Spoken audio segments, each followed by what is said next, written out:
네, 반갑습니다. 황금언론국 대표 박기입니다. 반갑습니다. 우리 여기는 오늘 또 전라도 그 벌교의 그 농가들 그 지금 작물이 그 배하고 또 다른 건 뭐 있죠? 복숭아. 복숭아에 포도. 포도는 뭐? 포도에 예. 포도 샤인 아닙니까? 샤인. 샤인이에요. 거고.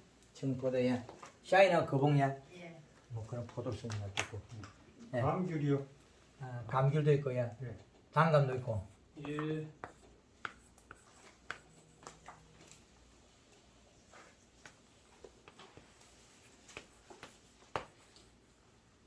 고추도 있고요. 고추도 좀 있다. 그 과실 예, 열매만 요것들은 낙엽가수고 요거는 상록수야. 잎이 안 떨어져요. 그래서 얘들은 체내도 양금 잎이 합니다. 나무 몸뚱이 안에 다르다는 거죠. 그래서 얘 전체로 보면 비료값이 얘만 다르고 얘들은 같아요. 얘들은 복숭아 얘는 어릴 때 많이 주니까 안 좋아서 요거 좀 낮추고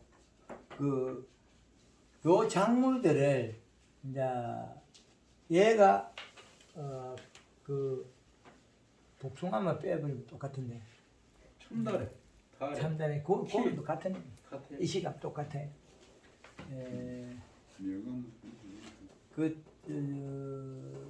달에도 똑같습니다. 밀감을 빼주고 달에 썬데기는 빼주고 달에 빼주고 여기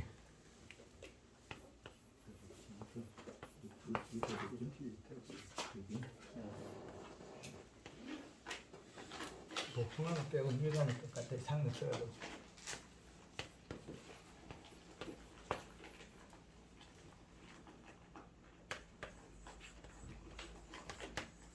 얘는 복숭아를 왜 빼내냐면 얘가 그 이식값이 얘는 좀 낮아요. 얘는 0.5에서 1.3에서 1.5 정도 하면 요 말은 애가 어릴 때는 그냥 가다가 컸을 때 좀 컸을 때 탁구공만 해서 이식을 올리면 돼요. 좀 크고 너무 어릴 때 이식값 올리면 안 된다는 거죠. 그럼 얘네들은 전체가 동일해 이식값이. 뭐냐면 얘가 또 따로 가야 돼요. 얘 하나만 1.5 이하로 가야 돼요. 요때를 갑니다. 그럼 수학기에서 여기는 뭐 1.0에서 1.5 정도 가요. 그럼 요 외들은 어떻게 되냐? 전체가 요것들은 이 밀감 요게 지금 하우스 있으면 또 요것도 좀 따로 얘하고 같이 가야 돼요. 얘도 또 따로 가야 돼. 하우스들 논인 같은 또 다른데 하우스에 일조권 차이는 하우스이기 때문에 얘도 1.5에서 수학기에 1.0에서 1.5 정도 가요. 그럼 얘네들은 이제 전체가 그 이식값이 같아지는 거죠. 이식값이 같아져요. 포도 이것도 빼내버려야 돼요. 이것도 빼내시면 문제죠. 포도 빼내버려.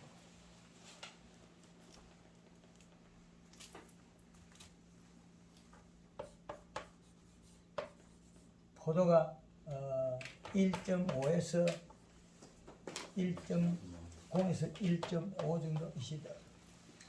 그러면 요런 가수들은 사과나 이런 건 동일합니다. 이시값이. 그러면 얘는 봄에 이시를 2.0에서 1.5에서 1.0에서 1.5까지. 그럼 요 정도 이식값 잡아주면 1.5로 잡아주면 수확기에 제일 좋다는 거예요. 비료량. 그럼 우리가 재배하는 이 작물들이 계절 속에 들어가 보면 우리가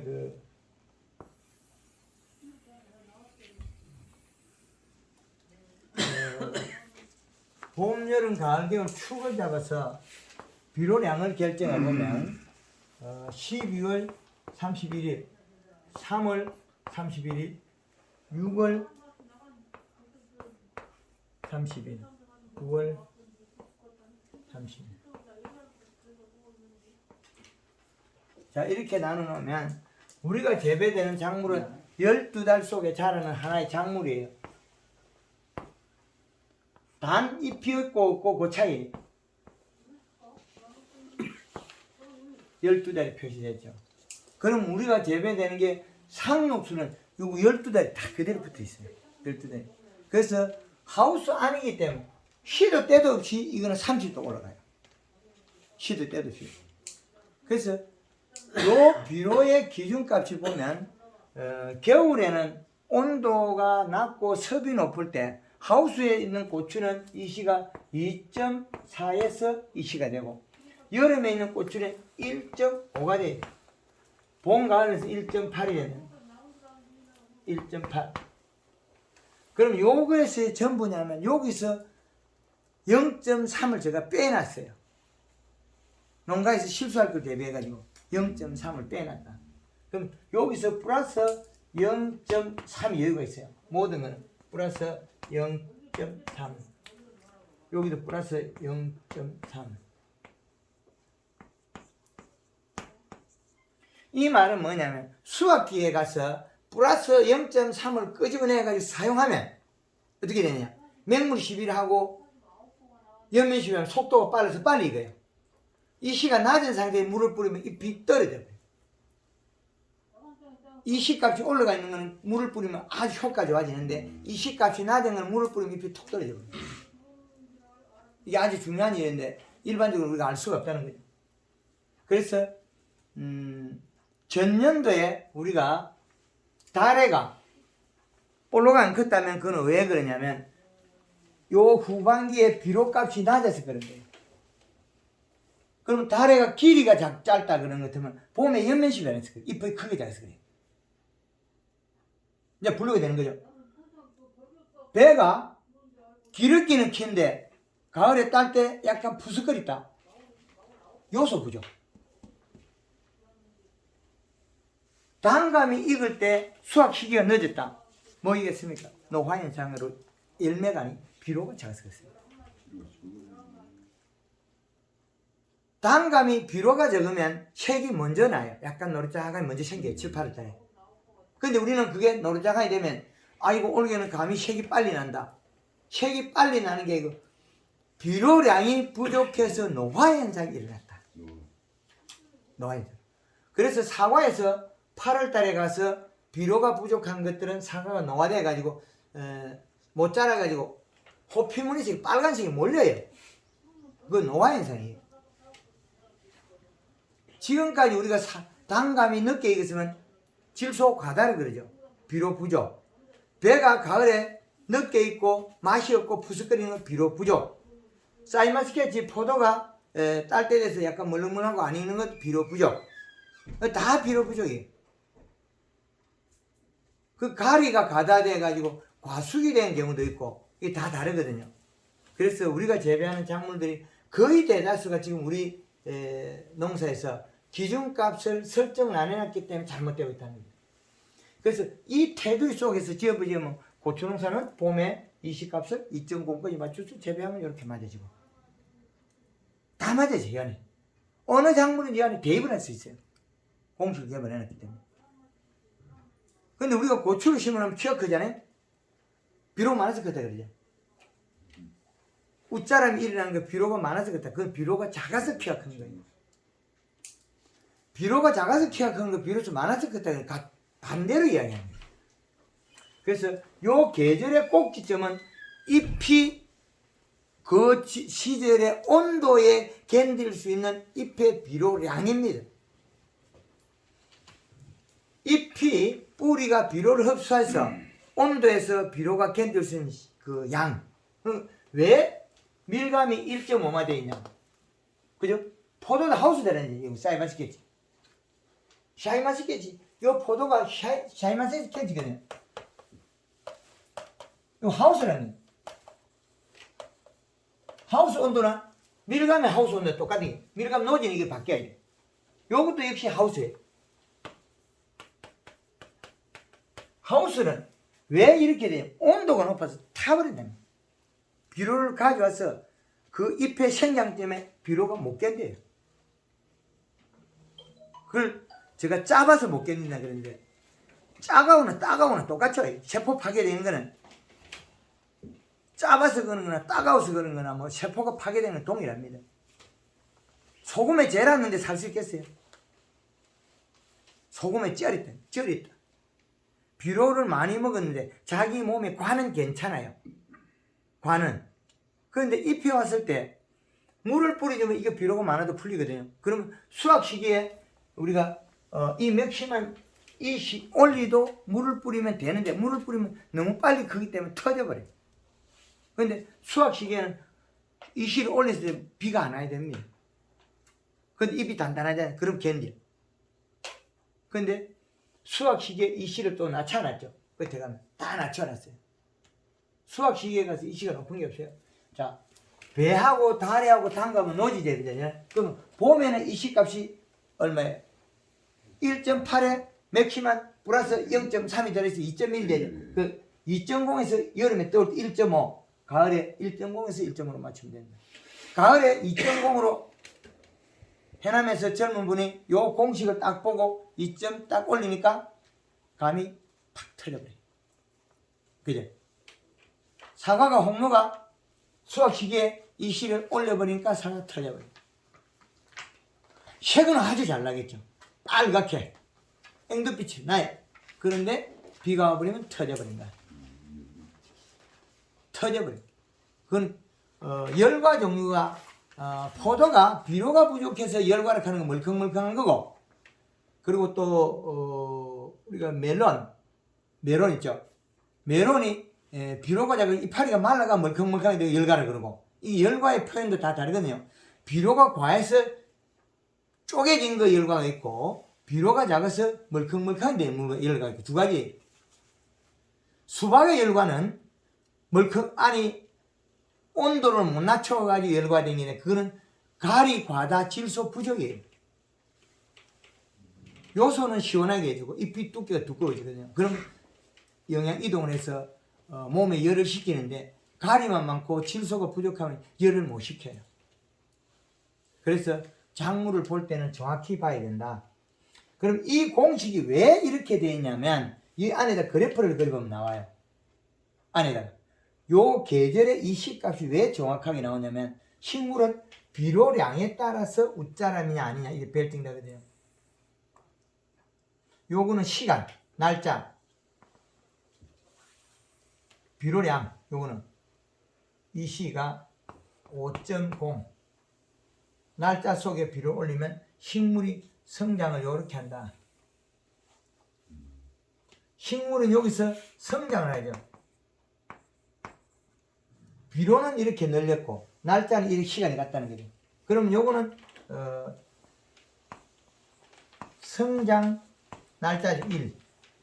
성장 날짜. 성장 1. 그러면 여기에서 줄을 그어보면 어떻게 되느냐. 이런 선상이 나와요. 이건 뭔 말이냐면 여기에 비료를 조금 줬을 때는 요 꼭지점에 해당해요. 그러면 그거보다 조금 더 주면 요 꼭지점에 해당해요. 그 다음에 비료량이 적정히 맞으면 요 꼭지점. 다르죠? 그래서 요 꼭지점이 계절의 꼭지점이에요.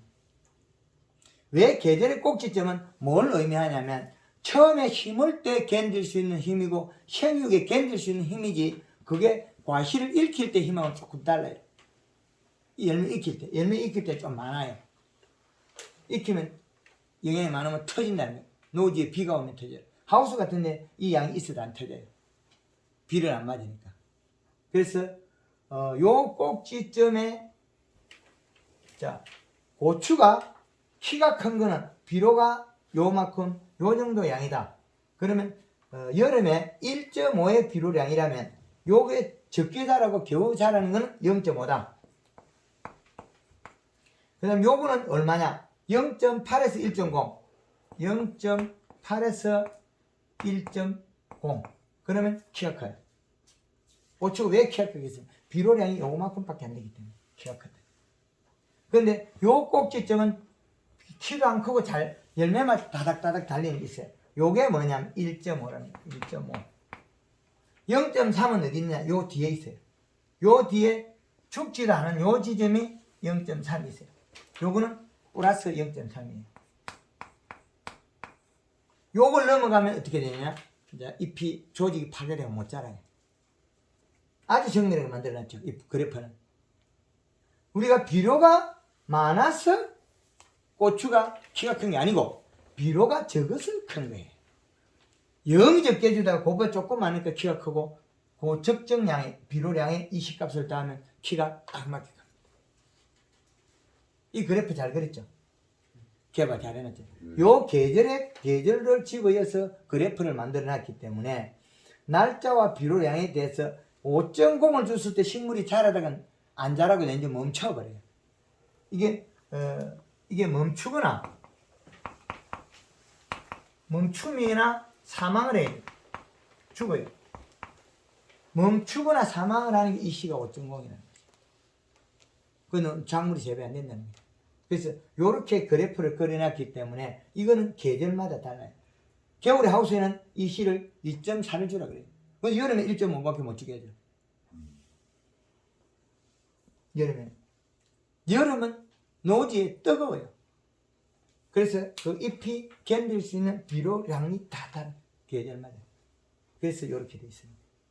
그래서 이걸 이해를 하면 모든 작물은 아주 제각이 쉽습니다. 이 작물들은 봄에서 순이 나서 하우스는 하우스 그 밀감이나 샤인마스켓은 일부 그 비료를 습기를 조절하겠지만 우리가 불을 떼거나 해서 그 외 것들은 자연 환경에 자라는 거예요. 그럼 자연 환경에서 자라는 거 배, 달래, 단감, 복숭아 얘들은 봄에 자라서 가을에 수확 끝나는 거예요. 그런데 이게 계절의 중심은 또 어떻게 되냐면 여기 7월 15일 1월 15일 1월 15일과 7월 15일 이거는 계절의 중심 축이에요. 더위를 중심을 잡아준 게 7월 15일, 추위를 중심을 잡아준 게 1월 15일. 옛날 우리 어른들이 뭐냐니까 대한이 소한 집에 가서 어려 죽거든요. 네. 우리나라의 계절의 대한이 날짜가 안 맞다는 거예요. 대한이 중간에 조금 줄인 게 해보니까 1월 15일 정도가 우리나라의 제일 추운 날짜인 것 같더라. 그래서 그 날짜를 조금 바꿨어요. 그럼 대선은 또 어디에 있냐? 7월 15일로 또 맞춰요. 그래서 7월 15일과 1월 15일은 중심의 축을 잡아서 여기에는 만생종, 단감, 달래 얘들은 여기는 상반기 농사, 여기는 하반기. 농사의 기법이 달라요. 상반기에는 우리가 상반기 농사는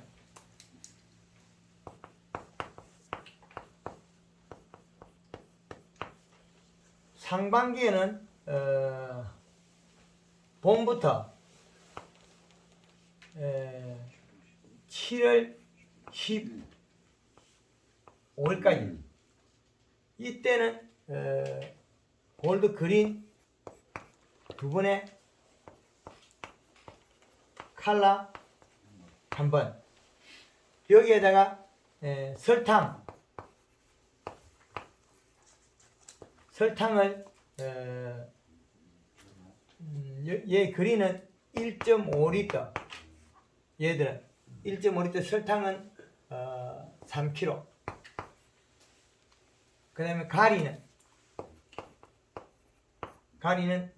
1에서 3kg까지 요 방법을 두 번에 한 번으로 500에 사용해라. 물 500리터에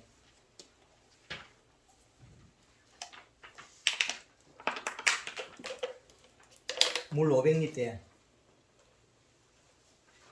물 500리터에 2번을 한번 사용해라. 농약 혼용이 됩니다. 그렇게 해주면 잎이 두꺼워져서 어린 잎은 두꺼워지면 두께만큼 자라요.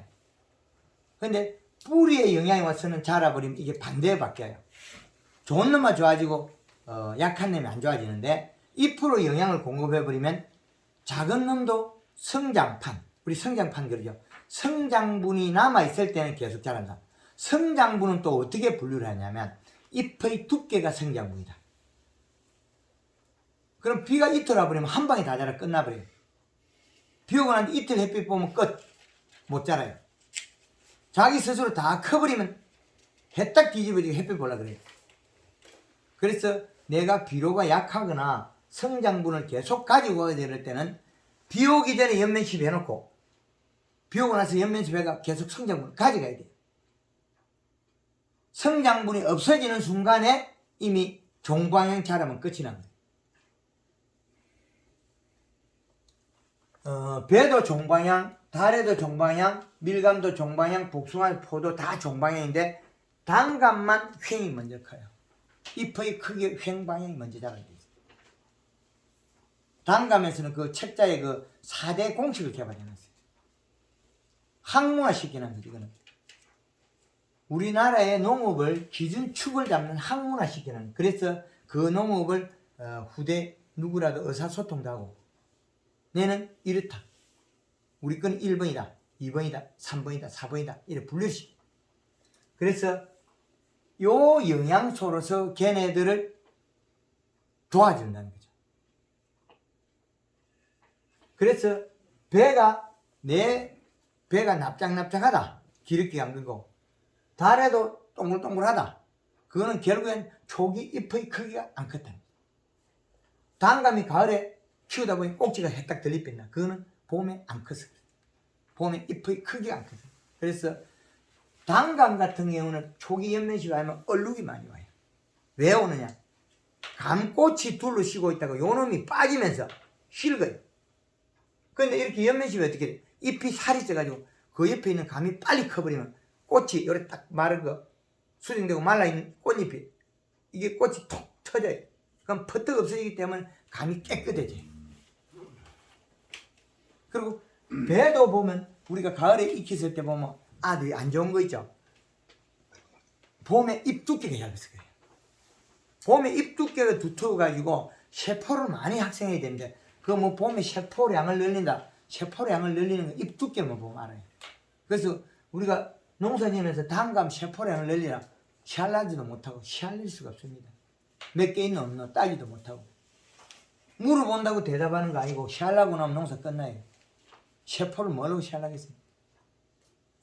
세포 씨알나도 해서 농사 끝나겠습니까? 잎만 살을 찌우면 됩니다.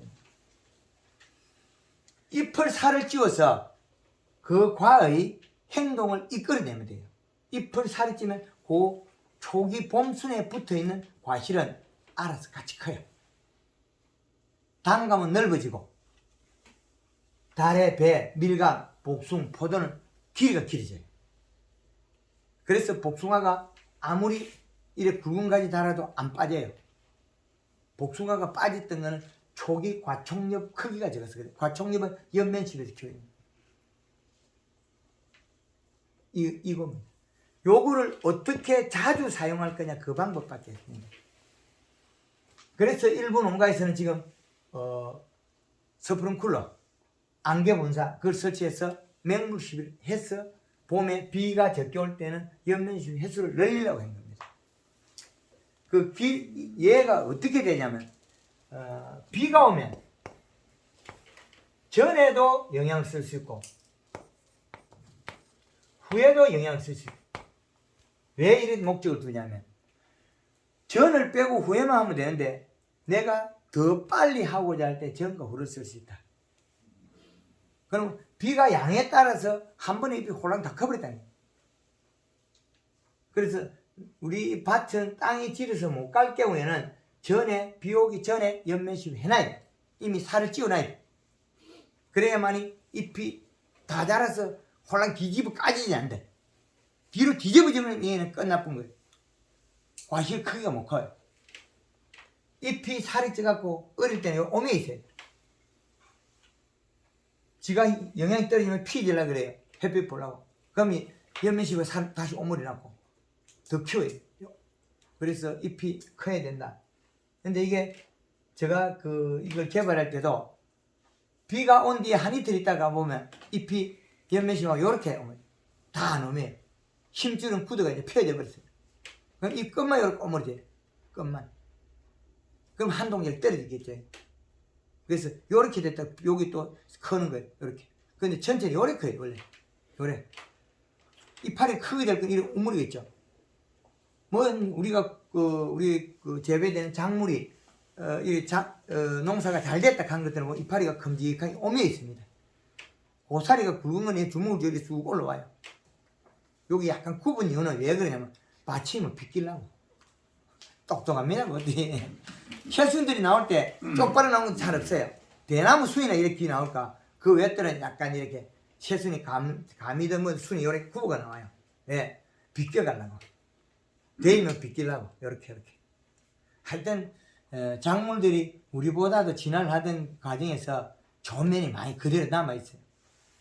사람은 학습을 해야 되는데 식물은 학습이 이미 다 돼 있는 본능적으로 그 구조가 그래요. 그래서 그 구조를 우리는 살을 찌워서 인위적으로 곳곳이 만들어줘요. 그 잎이 살이 찌면 원하는 게 다 이루어져요. 뿌리도 만들어지고 열매도 커지고. 왜 그렇게 해야 되냐면 이 시기에는 뿌리가 작동을 안 해요. 비료를 아무리 줘도 비료에 의해서 작물이 농사 안 되더라. 비료에 의해서. 그래서 이거 개발하기 전에 제가 비료를 갖다가 얼마나 줘봤느냐. 3만 평 단감 가수원에 비료를 20일짜리 복합비 2,000포를 줬어요. 내 나무에 한 포씩. 그러고 나니까 어떻게 되겠습니까? 봄에 작동을 안 시키가 환경을 안 만들으니까 봄수는 작고 도장지만 크겠죠. 그래서 거기까지 생각을 못하고 요즘은 비료를 가짜로 만들어서 내가 농사 실패했다. 내년에는 요소를 2,000포를 주면 감이 커질 것이다. 그 다음에는 다시 요소를 2,000포를 줬어요. 그게 어떻게 되겠습니까? 또 똑같아요. 그거 한 번 하면 기술을 찾아야 되는데 안 찾기더라고. 그것마저. 그래서 그게 시간이 많이 걸려서 개발해낸 게 황금알 농법이에요. 때로는 연면 시비가 과실을 상품화질을 높이는 데 일부가 있기도 하고 봄에는 이것이 전부예요. 최고 중요하다는 거죠. 봄에는 이거 챙겨 중요하고 그 다음에 목면 시비 겨울에는 단풍을 들이고 유막 코팅을 안 해주게 하는 게 최고 중요하고 봄에 잎이 나면 연면 시비가 제일 중요하고 연면 시비에서 뿌리 뽑고 나면 비료가 제일 중요해요. 이 단계별 달라요. 비료량이 없으면 뒤에 안 맞아지거든. 그 다음에는 뭘 살짝 도와줘서 품질을 향상시키는 도움이 된다. 처음에는 전부가 되고 두 번째는 뿌리를 뽑고 나면 살짝만 도와줘도 된다. 이게 그 근본 이치입니다. 그래서 이걸 모르면 과실의 크기가 우리가 원하는 게 안 됩니다.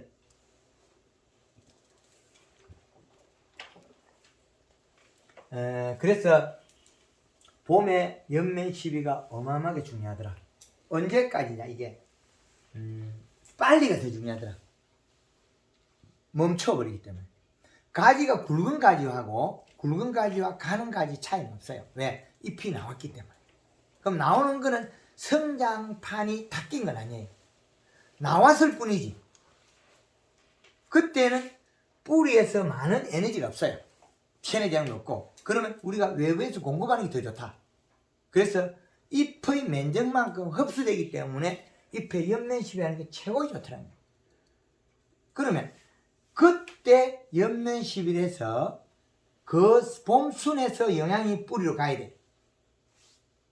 그러면 그때 간 영양소는 다시 그쪽으로 오게 돼 있어요. 그럼 언제? 도장지 나기 전에 그렇게 만들어야 된다는 거예요. 도장지 나기 전에. 도장지 나기 전에 초기 연면시비로서 봄순에 들려있는 과실 쪽으로 영양 이동을 통로를 만들어줘야 된다. 그런데 긴 가지를 써놓으면 긴 가지 키운다고 잎이 클 시간을 까먹어버려요. 그래서 될 수 있으면 단지 짧은 가지는 많이 써도 괜찮아요. 긴 가지를 많이 쓰는 것 같으면 과실이 더 적어진다. 열매가 적어지고 에너지 손실이 많아요. 나무 키울 때는 그렇게 하지만 나무가 우리 과실 수확의 목적에 둘 때는 짧은 가지에 꽂는 분화시키는 게 좋다. 그리고 여기에서 가리가 설탕과 가리가 들어가서 절간을 좁혀주고 생치 기능을 빨리 부여시킨다. 이게 단감에서 퇴출한 놈이 꽂는 분화를 늦게 시키면 위에서 내려와요. 우리 보통 꽂는 분화 위에서 내려오죠. 황금을 뿌려서 만들어 올라가요. 퇴추가 만들어 내려오다 보니까 밑에까지에는 부실하게 만들어진 쑥꽃이 만들어져요. 초기 연면십에서 꽂는 분화가 만들어지면 이 방법으로 만들어져요. 그러면 밑에서 꽂는 분화가 만들어져 올라가요. 그러면 쑥꽃이 적게 발생해요. 퇴추의 쑥꽃 발생하는 것마저도 이렇게 정확하게 분류를 시켜놨어요. 이거는 과실이 빨리 있고 생식을 부여시켜야 세포 분열에 많이 도움이 되는 거예요. 그래서 이렇게 해놨어요. 이 구성이 아주 효과적입니다. 작년에 이렇게 하니까 감에 얼룩이 있던가요? 팥이? 좀 많이 줄어들었습니다. 팥이 줄죠? 네. 올해- 작년에 동해를 좀 입은 상태가 돼가지고요. 네. 작년이죠. 감을 가을에 땄을 때 깨끗하죠? 네. 오래 하면 아마 안 생길 거예요. 아예 그 파지가 없어요. 감은 접과를 해도 접과를 못하는 것도 있어요. 옆구리 줄거인 것들. 줄무늬 흠과 그게 꽃이 안 빠진 거예요. 안 빠진 원인은 잎 두께가 얇았어요. 그 잎 두께는 비료하고 무관하다는 거죠. 비료를 줘도 그거는 역할을 못하니까. 그래서 초기 목매시비와 연매시비가 결정을 끝냅니다. 그래서 아주 상반기에 하는 이 영양소로서 뿌리를 뻗치고 과실 생육에 최고 중요한 게 여기 결정이 되는 거예요. 이걸 만들어놔야 그 다음에 뭔가 하죠. 근데 이걸 잘못 만들면 뿌리가 늦게 나와요. 주기로는 우리 저 교수님이 제일 몇 주 정도로 생각합니까? 그 주기를 상반기에. 상반기에 예. 3일에 한 번씩 해도 마다하지 않아요. 그것보다 더 빠르면 더 좋아요. 네. 그 줄지나 그 식기 같은 데 그동안에 이렇게 그 잘라낸 거 있지 않습니까? 네. 고장 퉁거운 거 그런 것이 그 전에는 많이 이렇게 그냥 막그 썩어 있던 나무들 있지 않습니까? 예. 그러니까 처음에 교수님이 그 말씀하실 때 그 첫해에는 그저 모든 뭐 나무가 그 영양분을 먹는다 그랬잖아요. 네. 그래서 그것 때문에 그런지 몰라도 전부 다 상처가 이게 아물어진 걸 봤습니다. 그거하고 관계됩니까? 그건 이제 살이 찌면서 아무는 거고. 살이 찌면서 예. 첫에는 연면시비 하면 봄에 잎이 안 자라는 경우가 있어요. 봄에 연면시비인데 그걸 지 몸속으로 집어야 돼요. 그 단감나무 노화된 것들이 잎이 안 크는 게 있을 거예요. 잎이 커져야 되는 잎이 안 크고 잎이 그건 작아요. 먹어버려요. 지가 먹어버리고 몸속에 저장을 해버리고 그 다음에 크면 잎은 작고 잎이 두꺼워지가 과일이 넓은 애 작고 이렇게 볼록하게 커요. 4대 공식 중 2번 공식으로 돌아가 버려요. 그게. 그 다음에 이렇게 쑥 크거든요. 그 과실이 처음에 길이 방향 크고 이게 방향이 다 달라요. 단감이 넓이 방향 크고 그 다음에 높이 방향 커도 안 터지는 시기가 있어요. 짧게 들어있어요. 이래 늘어지는데 요렇게 크면서도 안 터지는 시기가 있어요. 처음에 요렇게 크고 그 다음에 요렇게 한번 크고 그 다음에 요렇게 커 올라가요. 사과는 이렇게 크고 그 다음에 위에부터 착착착 커 내려와요. 마지막에 밑에 늘어지고 계절별로 달라요. 그래서 그 비료 값이라는 게 아주 중요하다. 저기 배도 가을에 터지는 게 있대요. 이렇게 쫙쫙. 그렇죠. 그게 뭐냐면 봄에 연면시비에서 잎의 크기가 안 맞아서 종방향이 안 커서. 그래 종방향이 안 큰 거와 냉해에 의한 거 두 가지가 있습니다. 냉해, 봄 냉해. 냉해로 인해 가지고 얼어서 안 크는 경우가 있다. 두 가지입니다. 그래서 연면시비는 비를 전후로 해서 사용하는 방법이 있고 그 다음에 맹물을 시비해서 할 수도 있다. 맹물 시비. 요게 쿨러나 안개 분산해서 연면시비하면 요거는 3일에 한 번씩 할게. 그렇지 않고 일반적으로 그냥 자연 상태에서 비가 안 오는 상태는 며칠 하냐? 7일에 물을 뿌려주는 이유는 뭐예요? 잎을 키우기. 아니 잎을 영양이 있는 걸 이동시키고 키우는 거예요. 잎이 작게 자랐을 때는 물을 뿌려주면 잎의 영양만큼 커요.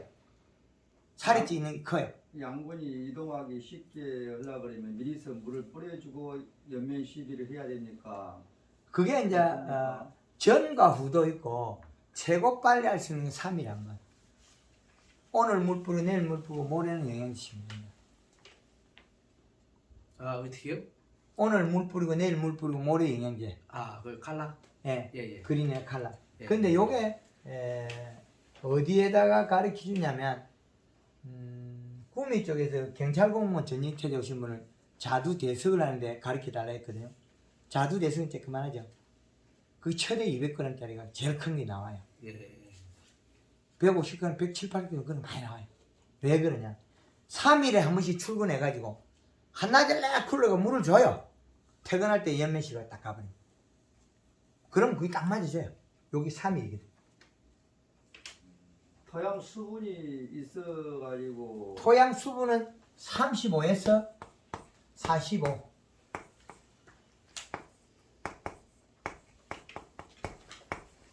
토양 수분은 분류시키면 됩니다. 이건 의미가 없습니다. 분류시키면 됩니다. 이게 별개니까. 토양 수분에서 이동하는 건 7일 걸려요. 비가 오지 않는 상태에서 영양 이동해서 연면 시배할 수 있는 기간이 7일이잖아요.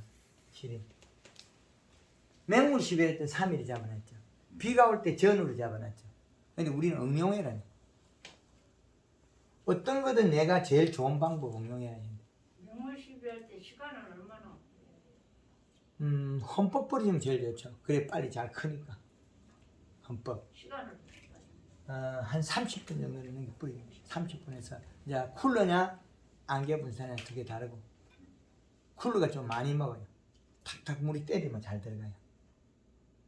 그래서 물을 잎에다가 얼마 할 거냐? 그렇지 않으면 물을 안 뿌리고 비 안 오는 시간대는 예? 시간대는 시간은 크게 가지 않아요. 괜찮아요. 맞아도 괜찮아. 괜찮습니다. 그래서 이것이 봄의 농사의 기본이 되는 겁니다. 그래서 이것이 중심이 잡히면 그 다음에는 이 시량을 살짝 높이 놓고 수확시기에 물을 뿌리면 빨리 익어요.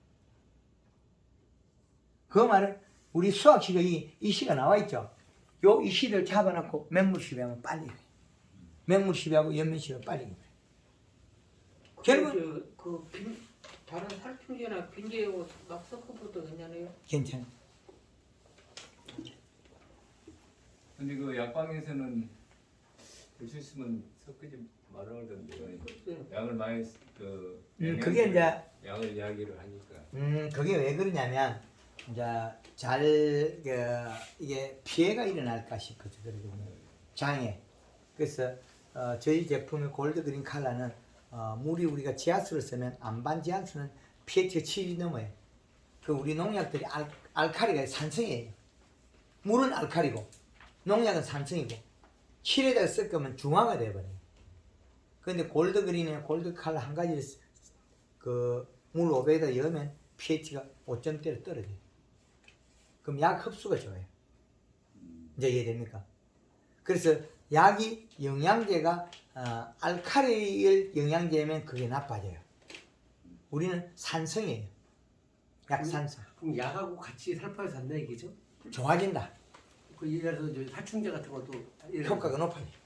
그래요? 예. 그러면 거기다가 기본 저걸 갖고 예. 그다음에 약을 내오는 좀 약을 탄다 그러면은 같이 똑같은 양 비율은 똑같이 그렇죠. 쓰세요? 효과가 좋아집니다. 그러면 비 오기 전에 대부분 약을 살포하는데 비 오기 전에 같이 그 영양제 섞어서 줘도 네. 사는데 그 대신 단 비 오기 전에 전착제나 침투제는 쓰면 안 돼요. 그건 큰일 나요. 그걸 써버리면 분을 벗겨버리기 때문에 우리가 잡은 거는 균을 잡아고 분은 둬야 되거든요. 분을 벗겨버리면 병원균이 침투해요. 우리가 있는 건 잎에 있는 걸 잡은 거지 땅에 있는 걸 다 잡은 거 아니거든요. 아 접촉제는 쓰지 말라. 그렇죠. 아약 그거 줄 때는. 예. 예예예. 양파 같은 데에 양파에 이런 그 제품을 잘못 써버리면 전착제나 확산제, 침투제 쓰면 비 오기 전에 비 오고 난 뒤에 가보면 다 말라버려요. 분을 벗겨버려서 그래요. 이 설탕의 목적은 탄수화물, 광합성의 에너지와 같은 거예요. 그러면 오이 흰가루가 뽀얗게 붙은 것도 설탕을 치면 깨끗이 금방 죽어요. 다시는 안 생겨요. 그런데 이제 상반기에는 설탕을 쓰는데 여기 상반기까지 후반기에는 설탕을 못 쓰게 돼 있거든요. 그리고 복숭아는 알이 구슬만 할 때까지 쓰고 그다음에 봉지 씌우고 써라. 쓰려면 저 배도 상반기만 하고 후반기는 그림 봉다리가 검해져서 관계없어요. 그건. 봉지 싸져가지고. 그렇지. 아예예. 봉지는 배는 가을까지 다 쓸 수 있어요. 예예. 그런데 가을에는 자기네 잎이 광합성을 잘 하기 때문에 7월달 이후에는 쓰면 한 1kg까지만 아 써도 예. 충분하다. 예. 비가 많이 올 때는 그것도 3kg까지 써도 괜찮아요. 근데 여기에 있는 내용들이 기본 베이스이기 때문에 이제 조금 계속 이걸 이해를 하면 내가 마음대로 응용할 수 있어요. 한 1년 한 분들은 어떤 내용이다. 조금만 익히면 우리 황금알농법을 상당히 해서 소득이 늘어나고 높아지죠. 근데 이런 기본적인 농업의 학문이 먼저 성립이 돼야 돼요. 학문. 그러니까 이게 기본의 틀이 나와야 돼요. 근데 이 주축이 없으면 누 제삿날 뒤에 뭐 하니까 좋더라 하는 그런 이야기거든요. 이때까지 우리가 주목국으로 계속 배웠잖아요. 그 주목국으로 배우니까 결국 어떻게 돼요? 옆집 다르고 뒷집 다르고 앞집 다르고 전혀 다르고. 네. 이 시측정기 측정해서 그 데이터 값을 응용해요. 결국엔 전년대 뭐 황금알농법 안 좋더라. 비가 많이 와서 이식값이 떨어집니다. 그리고 황금알농법은 초기에 잎이 두꺼가 뿌리를 많이 뻗쳐놨기 때문에 비료를 많이 흡수해요. 근데 우리가 사용하는 비료가 안 맞을 경우가 많아요. 21다시 복합비료는 우리가 질소가 많다고 그러죠. 적은 거예요. 21다시 복합비료는 순수한 질소는 14.7%밖에 없어요. 암모니아 태질소가 21%가 토양 결함하면서 30% 날아가 버리면 남는 건 14.7% 질산태와 인산 17%, 가리 17%. 결국엔 질소보다 가리와 인산이 높아요. 그러면 가을에 사과 색깔이 어떻게 나냐? 벌거티끼리 아닌 누르티끼리 나와요. 빨간색이 안 나와요. 질소량이 많아야 빨간색이 나오고 가리량이 많으면 누렇게 나와요. 우리 사과색이 어떻게 빨간색이 좋죠? 누렇게라는 건 좋죠. 배도 그 제대로 껍질이 뽀얗면서 색나는 것, 누르티끼리 있는 거 가리. 배가 잘 된 거는 껍질이 보얀색이 싹 떨어져요. 흰색이 떨어져요. 근데 어떻게 돼요? 누리끼리 해야 돼요. 그 가리 양이 많았어요. 요소 비료를 뿌렸을 때게 비가 안 오고 그럴 때에는 증발이 되어 버린다는 말이 있던데. 도망갑니다. 예, 그래서 그 비의 양에 맞추어 주라는. 그래서 요즘 비료들은 코팅 비료도 있고 다양하게 나오죠. 좀 전반기하고 후반기에 또 비료 네, 그래서 양하고 좀 그래서 비료 한 포는 얼마의 에너지를 가지고 있냐면 0.8의 이시가 나와요. 100평에. 그리고 100평에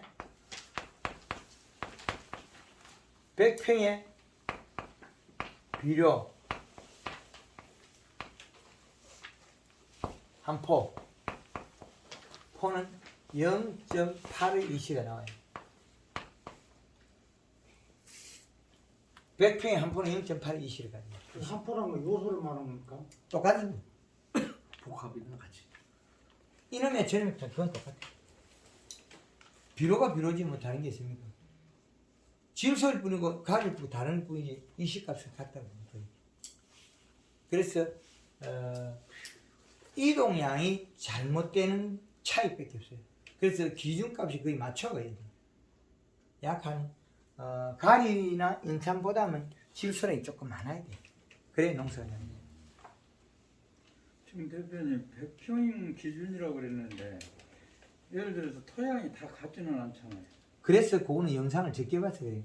왜 그러냐면 완전 점질토, 중점질토, 중사질토, 왕사질토 네 가지로 분리시키 있거든요. 그 말은 뭐냐면 비료를 내가 줄 때 1년에 가수원 농사에 5번 줄 거냐 7번 줄 거냐 다르겠죠.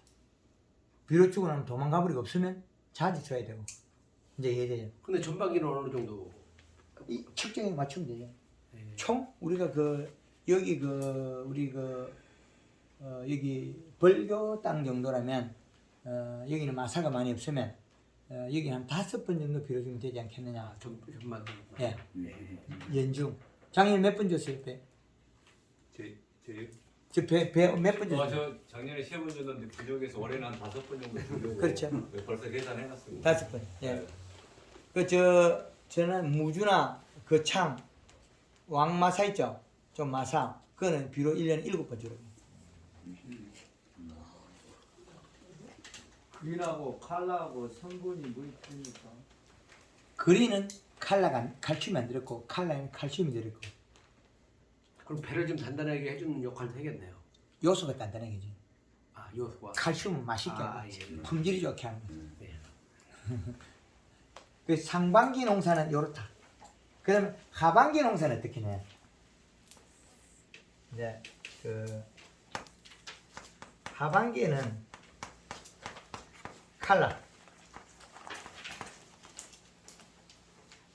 칼라를 1.5리터 넣고 그 다음에 설탕을 써고자 할 때는 이 작물만 좀 다르니까 이게 쩌는 것들은 햇빛 좋을 때는 쓰지 마라 그러거든요. 그 설탕을 써고자 할 때는 한 500g에서 1kg. 가리는 1에서 3kg까지 쓰지만 한 2kg까지 써요. 3kg 쓰면 좋긴 정말 좋은데 비료량이 작으면 3kg 쓰면 잎이 타요. 가리가 많아서 잎이 타는 게 아니고 비료가 작아서 잎 두께가 얇아서 타는 거예요. 작년에 좀 잎이 탔는데 그 비료가 중간 떨이 있어요. 벌겋게 된 거는 농도가 많아서 그렇고 그건 정말 많아서 그 시기에 기공이 열릴 때 살포하고 천천히 가서 그런 거고 잎이 뒤에 벌겋게 된 거 있죠. 그거는 과다 살포량이고 남는다고 처음에 친 자리에 다시 한번 더 치면 안 된다. 네. 흡수된 현상이 다시 흡수시키면 과다 현상이 벌어져요. 이 끝부분이 탄 것이 비료 부족. 부족. 네. 껍질에 탄 거는 비료 부족이에요. 맹물을 뿌리면 저절로 타요. 맹물을 자꾸 빨리 뿌리고 가리만 조금 썩어 타면 다 타버려요. 작년에 예산에서 항토밭 사과 그 높은 데가 없어요. 100m 높이도 사과밭이 없어. 똑같아. 나지막아요. 산이 높은 자체가 없으니까. 그 밑비료를 갖다가 100평에 200평에 요소 한 붓고 연면시면 사과 좋거든요. 사과 좋다고 비료 하나도 안 하고 연면시면 이렇게 나중에는 잎이 고실라져 들어가요. 나중에는 잎 자루만 남아요. 다 타버려요. 사과는 잎 잘생겼어요. 근데 색깔이 안 나요. 색깔이 안 난 거는 노화 현상이에요. 굶어서 안 되는 거예요. 크다가 안 크는 건 굶어서 못 큰 거죠. 그래, 굶어서 못 큰 거는 열매를 보면 또 보여요. 그게 딱 위치가 자세히 보면 딱 표가 나요. 이 식물들은 지가 자라는 부위로 몸에다 다 나타내가 있어요. 부분 다 나타내요. 그래서 작년에 그 배를 농사 지었는데 맛있고 맛없는 게 일부 섞였다. 푸석거리는 거. 그거는 왜 그러냐. 그게 조금만 빨리 따서면 비록 있어갖고 맛이 있어요. 근데 딸 때도 비가 한 두 번 더 엎으니까 먹을 게 없어가지고 바뀐 거예요. 그 전에 맛있어요. 맛있어요. 정말 맛있어서 따다 보니까 어쩌 따다 보니까 저쪽에 좀 늦겠다는 데 있죠. 그게 맛이 뚝 떨어져 버려요. 비료량이 떨어져 버려요. 왜? 비를 맞아서 뿌리에 있는 비료 먹고 배 키우고 먹고 키우고 하다 보니까 바닥에 있는 비료 다 먹어버려요. 그 비료가 줄어들어 가지고 마지막에 배가 갱도가 안 나와. 약간 물컹해지고 푸석거린다. 사과 같은 건 뚝 떨어져 버려요. 비료가 없고 NK 같은 거 조합하면 NK 18-18이면 18 자체는 비료량이 3분의 1 빼면 그 36, 18, 12 정도밖에 안 되고 질소는 질산대로밖에 12밖에 안 돼요. 그럼 가리는 18이겠죠. 12 질소와 18의 가리는 가리가 많은 거예요.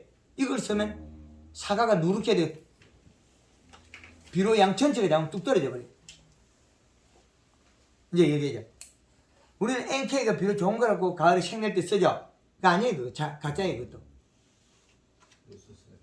그 계산이 안 맞죠. 그래서 그럴 때는 우리가 비료를 갖다 뭘 쓰려냐면 명품 300이라 하는 거는 비료가 명품 300이라고 이름된 비료. 여기 수조작이거든. 여기 수조작인데 요게 완효성이라 그랬는데 회사에 전화해보니까 요 질소의 30%가 30에 8에 10돼 있거든요. 그 다음에 고토 1돼 있거든요.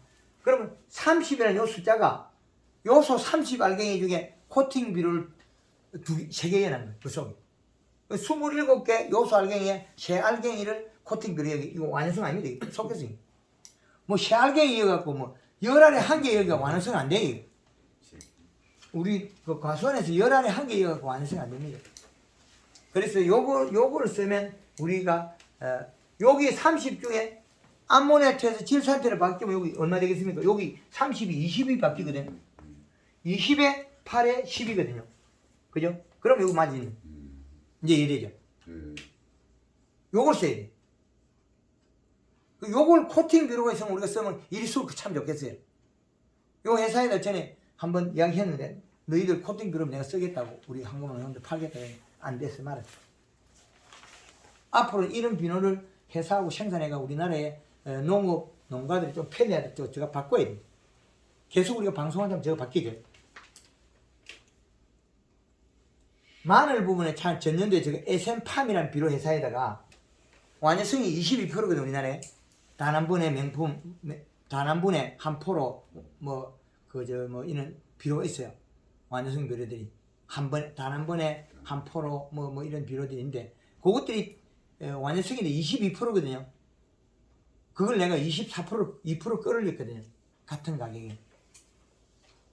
그래서 그 비료를 농가에서 사용하고 공짜를 만들어 버렸어요. 어떻게 공짜가 되냐면 100평에 5포를 비료려면 22%는 110이 되고 24%짜리는 120이 된다는 거예요. 100평에 20kg 속에 10이라는 숫자의 질소가 들어가면 팽당 500g의 마늘이 늘어나요. 그럼 5포를 팽당 500g 늘어나면 올해 예상가가 팽당 마늘이 1kg에 5,000원 하면 팽당 500g면 100평에 50kg 늘어나고 50kg 가격은 5, 25, 25만 원이 돼요. 마늘 생산량이 25만 원 마늘 생산이 더 되면 비료 5포의 가격은 17,000원 하면 85,000원 밖에 안 돼. 85,000원 다 주고 25만 원 더 벌어가지고 남아요. 그 정도로 비료는 이식값이 중요하고 질소가 중요해요. 그래서 비료값을 이렇게 계산하는 방법이 다 있다. 아주 효과적이죠, 이 방법은. 그런데 봄에 담보당 비료를 열어 어쩌라 저쩌라 그거 맞나요? 100평이 기준에 안 맞는데 300평이 하고 토양 속에서 비료가 잔재하는 것도 그거 나눠야 되거든요. 그거 나누는 건 또 어떻게 하냐면 이게 토성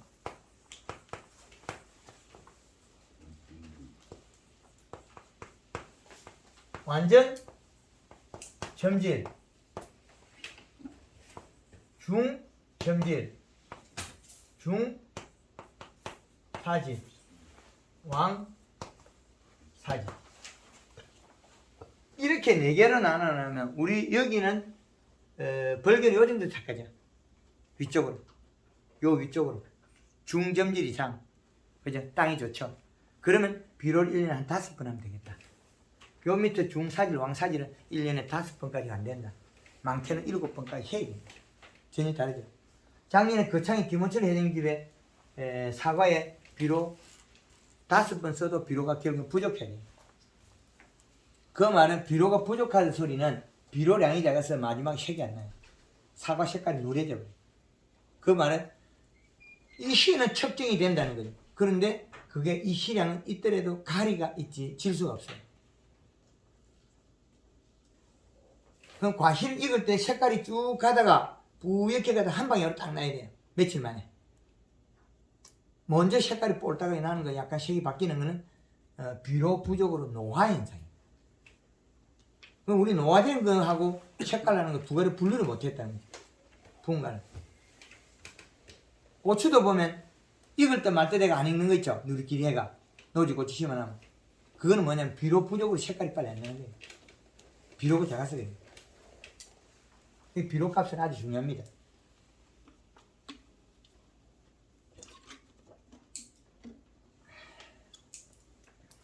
이게 왜 이런 강의만 하고 있냐면 연면 11호선은 봄에는 엄청 강조하다가 하반기 되니까 별로 강조 안 하죠. 뭐가 일어나요? 뿌리가 일어나요. 뿌리가 일어나고 잎이 살이 쪄있어 노릇짝하게 약간 힘줄이 노라면 되거든요. 볼록볼록하게. 그래서 그 잎이 엠보식이 나와야 되는 그게 안 나온 건 비료가 부족한 거예요. 뿌리에 비료가 있으면 잎이 펴지고 살이 찌고 어릴 때는 살이 찌면 오미 있는 거고 다 자라기 전에는 다 자라고 난 잎들은 살이 찌면 펴져요. 펴지고 힘줄보다도 이 표면이 볼록볼록 튀어나와요. 그렇게 돼 좋은 거예요. 그리고 가리가 들어서 약간 생식 기능이 부여돼 가지고 약간 힘줄이 노래야 된다. 그럼 아주 최상입니다. 그래서 상반기와 하반기는 다르다. 그래서 상반기 품질 생산은 연면식이고 하반기는 봄에 뿌리 뽑고 나면 비료가 역할을 합니다. 지가 해야 된대요. 근데 처음에는 내가 경운기 돌리는 것처럼 코 잡고 돌려야 돼. 그때도 중요하거든요. 코 잡고 돌릴 때는. 근데 코 잡고 돌리고 나면 그 다음에 내가 경운기 사용하기 나름이죠. 로타리 칠 때. 그게 비료량이에요. 그 뿌리에 비료량이 있어요. 비료가 떡 떨어지면 나중에 경운기 어떻게 해야 돼?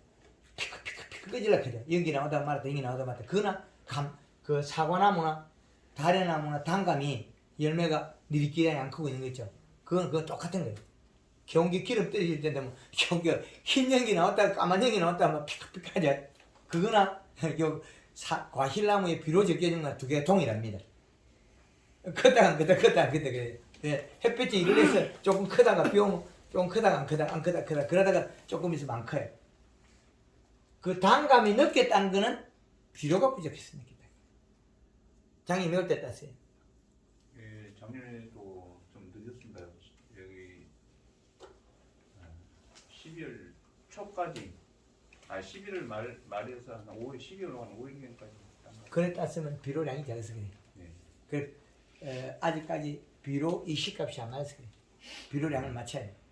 비료량이 적다 보니까 수확이 늦어요. 강원도의 사과도 11월 달에 따고 저 밑에 있는 포항 경주 사과도 11월 달에 따요. 왜 그랬겠습니까?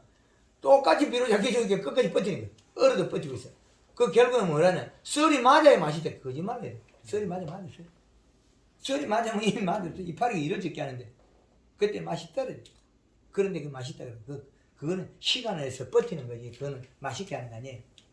수확 시기에 칼슘제 치면 맛이 생기는 게 아니고 수확 시기에 요소가 그 전에 들어가 있어야 제일 맛있는 거예요. 색깔도 좋고 연하고 부드럽고 시원하게. 가리가 들어가면 진한 맛이 나고 요소가 들어가면 시원한 맛이 나고 두 가지 맛이 달라요. 지금 봄에 딸기 재배하는 농가들은 지금 봄에 딸기가 물러지면 요소 뿌리면 단단해져요. 가리 뿌리면 더 물러져요.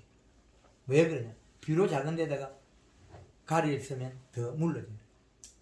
요소 쓰면 단단해요. 그다음에 저 과거에 이거 어디 단감 저기도 밑에 경력 있잖아요. 네. 풀이 있음으로써 좋은 분도 있지만 또 별로 도움 안 됩니다. 그래요? 네. 양액 재배하는데 풀 하나도 없고 그런 물 하나도 안 줘요. 양액 재배하는데 뭐 그 풀 납니까? 그런 물도 안 줘요. 퇴비물도 안 줘요. 과학적인 방법에서는 그것마저도 용납을 안 해요. 이제. 우리는 뭐 가수원에 풀이 초생 재배, 뭐 감나무 물고 풀 못 보면 그럼 감나무 농사 망치자는 짓이에요. 근데 이제 저기 어르신들이 풀이 좀 벌레도 좀 잡아준다. 이제 올라가는 아니요, 걸 그런 말이 있어요. 거기서 있는데 친구는 그 가수원에 1년에 그 좀 제초 작업을 열심히 해가지고 다른 사람 병이 적어요. 아 그래요? 풀에서 기생하는데 기생은 풀을 없애버리면 그래서 이제 풀을 한 번 정도는 완전히 좀 잡아줘야 풀이 뿌리하고 단감 뿌리에 너무 그 영양 경합을 하면 안 되거든요. 풀이 더 빨리 먹어버려요. 그럼 풀이 먹고 남을 정도 되면 어떻게 해야 되냐? 답이 없잖아요. 일부는 한 번씩 5월달부터는 우리가 단감 뿌리가 나올 때 한번 잡아봐요. 그리고 풀 뿌리가 삭아가지고 그걸 영양으로서 단감이 먹어요. 단감 뿌리가 5월 한 20일 정도 뻗을 건데 10일 넘어가서 그럼 5월 초에 풀을 확 잡아요. 그럼 풀이 삭아버리면 그 기공이 열리겠죠. 그럼 풀이 삭아가지고 그 영양소를 단감이 먹어보면 돼요. 그리고 배밭도 그렇습니까? 똑같죠. 예. 그렇게 우리가 그걸 활용해야 돼. 그러면 그렇지 않으면 거기다가 뭐 식용유로 살포해가지고 풀을 못 자라게 하고 균을 잡아줘도 되고 충하고 지금 보면은 제초제 칠 때 이제 그 식용유 퐁퐁 같이 이어가지고 예. 싹 쳐버려. 어린 나무 한 2년생 정도 된 걸 그러면 그 약을 제초제 치기는 조금 괜찮아요. 풀 요만할 때 치면 돼요. 이만할 때 치면 죽고. 예? 풀은 잡으려고 하면 요만할 때 잡아야 되고 예. 가수원에 풀은 20cm 안에 잡아야 되고 아. 이만할 때 풀 잡으면 나무 다 죽어요. 다 죽을 뿌리가 죽어. 아, 그 풀은- 어렸을 때게 제초제 친 건 괜찮다고요? 그렇죠. 풀이 요만할 때 잡아보면 감나무 안 올라가잖아요. 기대를 풀이 이만할 때 약치면 감나무 올라가고 풀이 요만할 때 약치면 그러면 한번 이제 예를 들면 이미 지금 이렇게 커버렸지 않습니까? 깎아서 주셔야 되겠죠. 그러니까 지금은- 제초 작업을 한 다음에 그렇게 하면 아니 지금은 치료 별로 안 나요. 괜찮아요. 예, 지금 이파리 째매나잖아요. 근데 뭐 우리는 풀이 좀 풀은 요만 그래도 감잎이 쬐까만하기 때문에 제초 작업에 약해가 적다고. 뭐 애치기를 한번 쳐야죠. 예측을 한번 친 거지. 바라보면 예. 작년에 나는 풀 요만하고 밑에 다치니까 다. 예. 그렇지. 요 방법에서 나무는 괜찮고요. 나무 괜찮고. 그래서 비료값이 떨어지면 아무리 연면 시비해도 우리가 원하는 품질이 안 나옵니다. 비료값이 떨어지면 나무가 뿌리가 일을 해야 될 시기에 우리가 잎으로서 도와주는 한계가 있다. 봄에는 뿌리가 없는 상황이 때 이게 효과가 100%이 되는데 여름에는 그걸 갖다가 100에 100으로 잡으면 안 됩니다. 중간중간 뿌려고 툭툭 치주는 정도지 그게 전부가 될 수 없어요. 과실의 맛이나 품질에서는 이게 연면시비가 좋으나 그걸 전부로 잡으면 안 됩니다. 그래서 복숭아는 봄에 초기 연면 시비를 잘 해주면 알이 길어져 가지고 헤칼이나 가지가 굵어도 안 빠집니다. 열과인성이 없어요. 복숭아는. 그런데 여기 밀감도 역시 마찬가지 다 똑같습니다. 동일합니다. 상록수이기 때문에 얘는 더 말 잘 들어야 돼요. 이 식감만 맞춰주면 됩니다. 요건 며칠 안 있으면 요번 달에 제주도에 내려가서 또 강의할 거예요. 근데 대표님 제가 이렇게 밀감을 하는데 이 씨가 3.5, 뭐 3.0 그쪽 지에서 내려서 그래서 그래 3점대가 올라가 버리시면 네. 그 태빙을 이어서 그러냐 비료를 줘서 그러냐 캡이 태빙 거 좀 긁어내세요. 예 아니 근데 입이 또다리 쳐갖고 해버렸거든요. 그런데 제가 교수님 그 유튜브에 그러면 위에다가 쿨러 있죠. 천장에 있어요. 네. 그걸 물을 자주 뿌려주죠. 그럼 잎에 비료를 빨아들이고 가져왔죠. 네. 그럼 함수량을 내려가 희석을 시키면 돼요. 그럼 이 영양소 늘어나면 또 내려가거든요. 네. 그 고추모가 상토 이식이 높은 것들을 살려주는 방법 그 방법이에요. 맹물 12, 맹물 12, 맹물 12 내일도 맹물 12, 맹물 12, 맹물 12 영양제 이틀 한 번씩 그렇게 해버리면 한 7, 8일 되면 노랗게 죽어야 되는 멀쩡히 살아나요. 근데 이제 이 씨가 높은 흔적이 나무 잎에서도 나타나고 이렇게 잎사귀가 이렇게 오므라진 게 아니고 이렇게 까져가지고 노랗게 많이 떨어지기도 하고 그러는데 대표님 말씀 듣고 그 높을 때는 칼라를 먼저 쓰라고 그때 네. 말씀 유튜브에서 네. 듣고 칼라를 쓰고 다음에 칼라 2번 쓰고 그린을 한 번 써도 거꾸로 예. 했더니 그림에 쓰니까 검정색이 그냥 그대로 남아 있어. 근데 그걸 그거는 그 곰팡이, 설탕 곰팡이. 설탕 곰팡이. 설탕 곰팡이. 설탕량을 좀 줄이면 안 아니, 그건 있어도 괜찮아. 물을 뿌려서, 그 다음날 물을 뿌려서 남은 설탕을 떼내면 돼. 설탕은 남아있어도 괜찮고, 해가 없어요. 근데 해가 되는 거는 이제, 사이마스케트에 어릴 때, 사이마스케트는, 포도알이 녹두알 맡으면 설탕을 쓰지 말아야 돼요. 포도송이 줄기에 설탕이 묻으면 그게 다음에 이제 그게 아까 그 검은 때 있죠. 예. 그게 포도알에 떨어지면 끄름처럼 보기 싫어하는데 그래서 그리고 봉지 싸면 또 써도 되고 설탕 분무기를 쏴도 그게 안 떨어지더라고요. 안 떨어져. 그 이제 말라가 붙어 있기 때문에 안 떨어져. 네. 그 파프리카 같은 것도 설탕 쓰지 말고 파프리카 요래 포크 있죠. 네. 도마도 요래 포크 있죠. 큰 도마도 완숙 도마도. 그것들은 설탕 쓰지 말고. 그럼 설탕 안 쓰고 아까 칼라 그리는 어떤 방법으로 이렇게 그 설탕 써도 괜찮아요. 그거는. 그 아직까지 어리기 때문에 아무 이상이 없어요. 열매가 컸을 때 설탕이 한번 줄이면 돼요. 여기 호박이 있잖아요. 설탕이 하나. 설탕은 500g. 별설탕이나 흑설탕이나 아무 설탕이나 관계 없습니까? 백설탕이 제일 쌉니다. 설탕. 싸가지고 흰 설탕을 쓰라는 겁니까? 그리고 그 흑설탕을 제가 이야기하면 우리 단에 못 구해요. 예, 아니 우리 회원들이 음. 흑설탕 한 파레트 사가면 있나요? 아니 제가 좀 있잖아요. 구했어요. 먹어요. 제가 좀 구했어요. 그게 그래서 야 이거 주면 또 배가 입새기하고 누래지지 않나? 아니 괜찮아요. 똑같은 백설탕 쓰세요. 예. 이시 측정을 갖다가 어떤 했을 때게 예. 위치에 따라서 이렇게 다르지 않습니까? 예. 어떤 데는 뭐 0.3 나온 데 있고 이쪽은 0.3인데 같은 한 나무를 예. 동서남북에 따라서 어떤 데는 1.5 뭐 이렇게도 나오고 그럽니다. 그러면 어떤 높은 저게 치. 이 시는 높은 높은 치. 예, 이 시는 평균 치면 안 돼요. 높은 치를 모두 잡아야 돼요. 이 시는 낮은 거 있다고 요 두 개를 중간을 딱 자르면 안 돼요. 이건 많으면 창이 일어나기 때문에. 여기 보면 많으면 창이 일어나요. 요 기준 있잖아요. 이 그래프를 다시 보셔야 돼요. 이 그래프를 보면 이 시가 높으면 용락이 없이 사망으로 가요. 그렇죠? 이 시는 높은 거에 기준을 줘야 돼요. 이제 알겠습니까? 이 시를 대충 요게 높은 데 있고 낮은 데 있다 해서 낮은 데 그게 좋은 거라고 요 두 개를 딱 잘라가 중간을 계산하면 안 돼요. 절대 안 됩니다. 이 시는 높은 거에 기준점이에요. 내 밭에 제일 높은 거에 기준이지 그 중간에 딱 잘라가 뭐 이래 그거 아니에요. 제주도에 가서 그 양액 재배하다가 백합하우스를 철거하고 토경으로 심었어요. 5번 농사 지을 때까지 비료 못 주겠어요. 이제 이해됩니까? 왜 그랬겠습니까? 땅 밑에서 1m 밑에 있어 비료가 자꾸 올라와 이놈이. 농사 짓고 나면 또 올라오고 농사 짓고 나면 또 올라오고 매일 물 뿌려야 돼. 물 뿌리고 영양치고 물 뿌리고 영양치고. 왜 그래요? 풀어줘야 되니까. 물만 뿌리면 이상하게 몸에 균형이 깨져 버려요. 맹물만 계속 내려갔으니까. 그래서 고추에 상토에 이시가 높은 그 가리 소금. 소금만 있는 거지 그게 비료가 아니라면 척정하려면 이시 척정이 나와요. 비료값이 높게 나와요.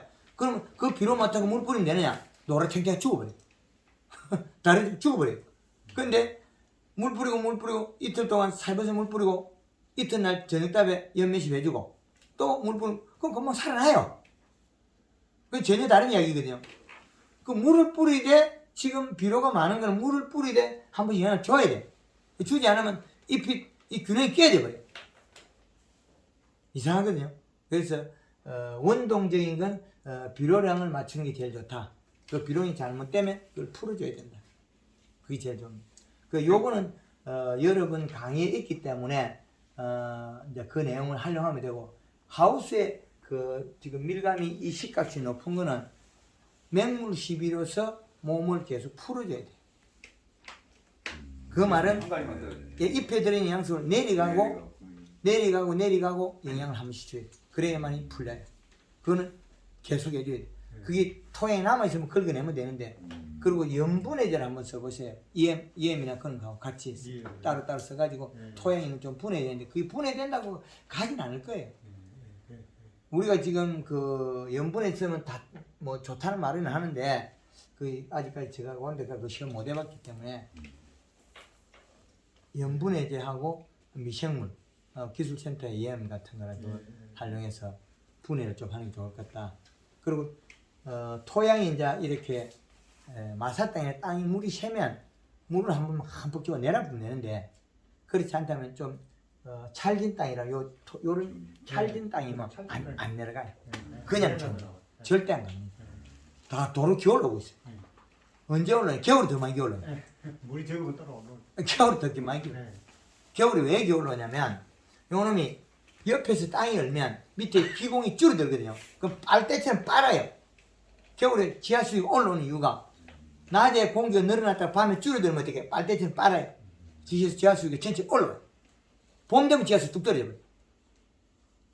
벌판에 가보면 겨울에 지하수 올라옵니다. 왜? 밤에 빨고 있어요. 요놈이 공기가 이만했던 게 밤에 추워지면 여기 작아지겠죠. 작아지면 어떻게 돼요? 밑에 공기 빨아요. 밑에 있는 물을 쭉 빨대기로. 그런 식으로 그 펌프질을 도로 거꾸로 역으로 올라와요. 그 봄 되면 내려가고. 그렇기 때문에 이 시값을 한번 잘못 높이면 높은 기준치를 잡아라. 그래 내려가야 안정화된다. 제주도에 가봐도 이 시가 3점대도 있어요. 그럼 농사 안 돼요. 없는 데가 있는가 하면 또 많이 없어가 농사 안 되는 것, 또 높아가 안 되는 것도 있어요. 그 제주도에 가서 그 이 시값에 대해서 미리 가면 계속 기술을 제가 보급해요. 그래서 비료량은 아주 중요하게 이긴다. 그 요 부분에서 이제 배, 다래, 단감, 밀감, 복숭아, 포도 요거 저 질문하면 제가 질문 받도록 하겠습니다. 대표님, 예. 배 같은 경우는 대표님 지금 그런 방법으로 재배를 했을 때 적정 수확기가 언제라고 보십니까? 빨리 따면 8월 20일 때. 가장 중요한 것은 지금 저희들이 토양 배농사를 짓다 보면 색이 약간 좀 누르스름하게 나다가도 요소 비료를 해보면 다시 배가 파래져 보거든요. 그 파래진 게 아니고 그 전에 없어서 그런 거예요. 예? 그 전에 없어서 그렇다고. 그 전 땅에 없어서 그렇다고. 그 전 땅에 없어서 그렇다고. 약간 노릇소름 한 거는 노화 현상이 일어난 걸 뿐이지 정상적으로 익은 게 아니에요. 정상적으로 익은 게 아니라 이 씨값이 맞은 상태에서 연면십이 입속에 노란 심줄이 되고 물을 뿌리고 행동시가 지가 영양을 차가 익어야 되는데 비료값이 떨어지고 노화된 걸 다시 비료가 들어가니까 지 원래대로 자라고 있는 거예요. 그건 노화된 거예요. 이제 이해됩니까? 노화인 많이 거예요. 나오던데. 저기 지금 비료 1년에 몇 번 주셨습니까?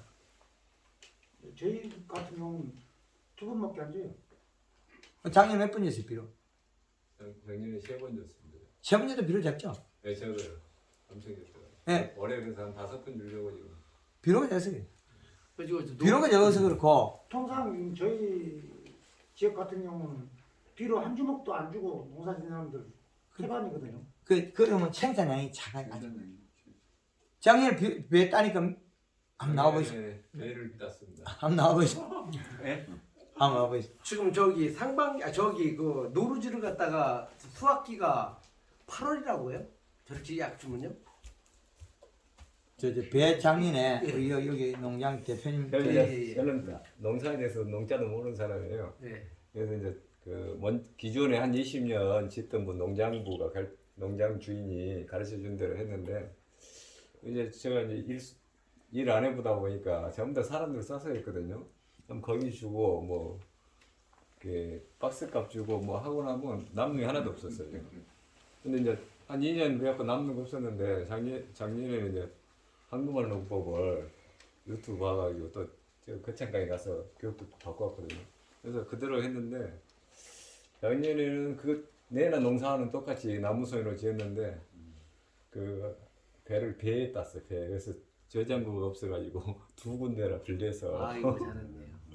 그랬는데 또 배도 그렇게 맛있고 근데 마지막에 좀 그거 전에 땄던 것들은 괜찮아요. 배가 근데 마지막에 땄던 것들은 배가 좀 약간 물러졌는데 이제 그것들이 이제 비료가 부족했던 거였어요. 늦게 타서 그런 건 아니고요. 네. 아 그게 좀 비료가.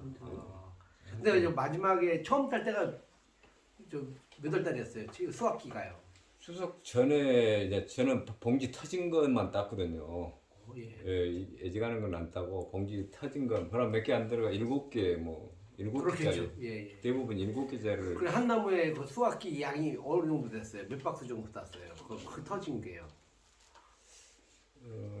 하여튼 1,000개 정도 땄다면 작년에 한 저기 2,000개 정도 이렇게 딱 넘게 땄어요.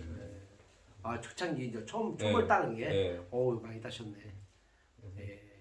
하여튼 이제 이렇게 키우니까 음. 배가 무게를- 봉지가 터져야지 따니까 다른 배밭들은 배가 안 커서 예, 그렇죠. 그런데 우리 집은 배가 이렇게 크거든요. 무게로 우리 교수님이 좀 말씀 중에 저기 그 나중에 지금 물러줬다 그러지 않습니까 배가요? 물렀으면 시기도 놓친 부분도 있지 않습니까? 아니 아니? 아무리 늦게 따도 그 배가 물러지는 건 가짜예요. 아 질소 부족해서 물러진 거지. 질소. 네. 하여튼 박수 한번 치죠. 황금알 농법에서는 예. 그 룰을 맞추는 거지. 예. 그 처음에 배농사 짓나고 근데 배가 풀어 다니고 초보자고. 예. 작년에 해주는데 요만 거 땄다 그러고 올해 요만 거 만들어 달라 그러고 그 걱정 안 해봐 요만 거 만들 테니까. 예. 근데 감사합니다. 추석자가 요만 거 봉다리 터지는 거 땄다 그러니까 일반적으로 이해가 안 되잖아요. 작년에 요만 거 땄는데. 그게 추석 전에 그만큼 땄다니까요. 예. 아니, 작년에 전체적으로 요만 거 땄는데 올해 이만 거 따봤으니까. 그러죠. 예. 근데 그게 한것만하고 아주 쉬워요. 왜 그러냐면 이게 규칙이 있기 때문에. 2,000개 넘게 땄어요. 전부 다 배가. 이게 배가 배맛이 나야 되거든요. 그럼 지금 우리가 배가 누리끼리 맛없는 그 배는 비료량이 부족해서요. 그건 물러질 값에서 일찍 딴 거고. 비료를 적게 줘서 굶은 배를 따는데 뭐 맛있겠어요. 소비자가 안 먹는 거는 본인들 잘못으로 안 먹는 배를 만들었기 때문에 안 먹는 거예요. 그 지금 아마 배 팔고 나면 고맙다 소리 듣고 있죠. 네, 너무 맛있다고 이렇게 또 계속 와요 한 번씩. 그러니까 저렇게 돼야 되는 거예요. 한금알 농법을 그 프로그램 하는 것 같으면 강원도 감자도 너무 맛있어요 바뀌어버리고 제주도 밀감도 바꿔버려 다 바꿔요. 그 쌀농사 짓는 거 모든 걸 다 프로그램 바꾸고 있거든요. 그래서 저는 경매장에 하나도 안 들어가고 그걸 다 이렇게 소매했어요. 인터넷 판매. 거리수도 없는데 이렇게 싹 나갔어요. 그 이제 그게 왜 그러냐면 품질이거든요. 그 품질의 일체적인 조건이 제일 처음에 목면 시비, 옆면 시비. 여기 이제 가동이 돼가 이제 경운기 코 잡고 돌릴 때 돌려주는 거예요. 그러면 경운기 돌아가면 뭐가 있어요? 뿌리가 일을 하는 거예요. 그럼 뿌리가 일을 하면서 부족한 부분만 채워나가면 되는 거예요. 그럼 지가 알아서 다 해요. 근데 마지막에 어떻게 돼요? 경운기 기름이 떨어져요, 마지막에. 비료가 자가 기름 떨어지게 검은 연기 흰 연기 팍팍팍 나오죠. 그게 배가 잘못된 거고 사과가 색깔이 삐리기리기라니가 안 나오면 그게 그거예요. 중간에 기름이 떨어진 것들이 무슨 사과가 빨간색이 나와요. 그 좋은 배들은 그냥 이렇게 가요. 한 방에 딱 익어버리지. 익었으면 어디 그냥 가을에 썰이 올 때까지 그대로예요. 홍로 사과가 익으면 뚝 떨어지거든요. 황건을 모는 거 안 떨어져요. 언제까지? 썰이 올 때까지 그냥 그대로 붙어있어요. 똑같아요. 나무에 달리는 그대로. 그리고 따놓으면 홍로 사과 진이 나오거든요. 그거는 과실 속에 영양이 충분하지 않기 때문에 온도에서 그냥 따놔도 노화가 되는 거예요. 과실을 따놔도 노화가 안 돼요. 과실 따놔도 단단하게 그대로 유지돼요. 저장이 골때고리 하죠. 안동에서 한 3년 전에 저한테 말을 줬어요. 추석 때 그것도. 추석 때 마늘 잘 썩어요. 집에다가 아파트에다가 1년 반을 한두 개 심었고 뒀는데 2개를 뒀어. 그 작년에 좀 먹다 아직까지 냉장고에 반토막 아직 남아있어. 3년이 돼도 마가 안 쓰고 있어요. 그럼 뭐겠습니까? 식물을 완전하게 만들었다는 거예요.